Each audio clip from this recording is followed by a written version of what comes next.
big congratulations to our first contestant for winning the Magic Power round.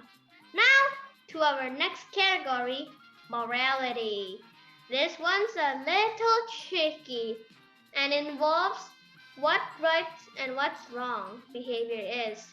So let's see now who is the most moral of this bunch. Okay. I'm gonna hold my hand up and admit it. I haven't always made the best choice. I really do regret the time I punished Prometheus for giving fire to the humans by chaining him to a rock for eternity and having eagles pick at him. That wasn't very nice. But it's because I care about justice. And he did stay for me. But, my darling, let's face it, you also haven't been the best husband either. Beautiful goddesses often catch your eye, and indeed, you tricked me into becoming your wife in the first place by disguising yourself as an injured bird. Geez, Zeus, come on! As king of the gods, you should be setting the examples, surely. What about our other contestants? Some may call me proud or even vain for rejecting my many admirers. But it's hard when you're this beautiful. Everyone falls in love with you, gods and humans alike. But Zeus again punished me by making me marry that ugly god of war, Hephaestus. It didn't last long though until I ran off with that handsome dreamboat Ares.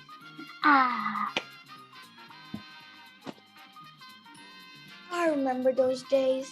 Believe it or not, I was once a golden-haired, beautiful maiden, as lovely as Aphrodite, until I fell in love with the sea god, Poseidon. Athena didn't like that, so she punished me into what you see now, a hideous hag, with greenish skin and snakes for hair. And it isn't my fault if I turn people to stone. Really?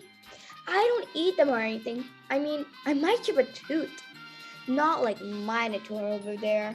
So, it's true. I have defied the old human in the past. But what else is there to eat down in the maze? It's not like I can go fishing or hunting. If King Minos would only invite me up to the palace for dinner once in a while, I would be happy, except... Yeah, you're right.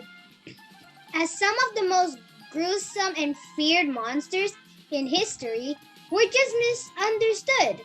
Ever heard expression, someone's bark is worse than their bite? Well, that's me. I'm basically just Hades' guard dog for the underworld. And although I might look terrifying, I'm really quite friendly to any new spirits entering. It's only when the dead tries to lead back to the land of the living that there are problems. But then, they're already dead anyway. I've got to say, I'm beginning to warm to some of these creatures. Our final two contestants, what do you have to say for yourself? Athena, it starts with you. Although I've helped many heroes on their ventures, my temper at times get the better of me. I just don't like it when mortal claims to be equal to the gods. Arachne, for example, claimed she was the world's greatest waver, braver and better than me. Me. Let's face it. She deserved to be the she de- she deserved to be turned into a spider. And as for Medusa, she should never have fallen in love with the god. Who does she think she is? I know we have had our difference in the past, Athena, but I agree. Mortals should never insult the gods. If they keep us satisfied, our honors us properly, and make regular sacrifices, we will be good to them. So when the Odysseus blind my son, the Cyclops, I wasn't best pleased. But the treacherous 10 years journey home, terrible storms, and being shipwrecked were all very reasonable punishment in my view. So now we have heard from our final contestants. Audience, over to you. What do you think is the most moral? Is it a god, goddess, or monsters? You decide.